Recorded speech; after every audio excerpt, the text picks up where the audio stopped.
One of the things that we want to talk about today is team ecology. And when I use that term ecology, what I mean is when you feel good about the people that you work with and the environment that you're in, it really makes a difference. Anybody ever worked for a company or anywhere where it was really miserable, and I mean, there was backbiting going on and low morale and bad attitudes? I mean, it's not fun to work in a place like that.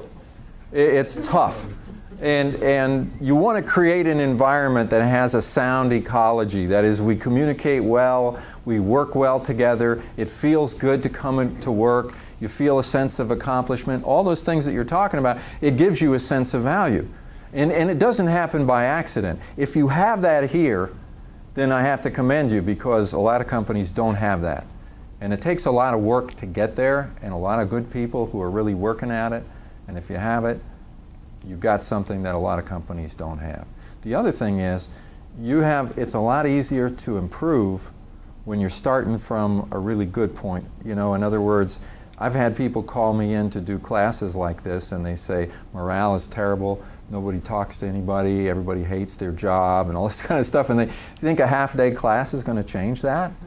You know, it's hard to change it when it gets to that point. But when it feels good and people are communicating well, then we come in, everybody's listening, you take some of these pearls of wisdom, you start applying it, and you make it better.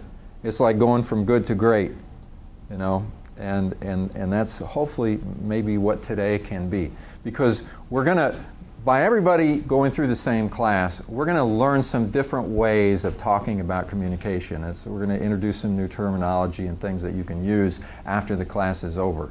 And it is sometimes being able to use the terms D, I, S, and C is better than using terms like jerk or whatever. We're going to get rid of all the derogatory terminology and use something that's more applies towards how somebody communicates, rather than some value judgment about the person.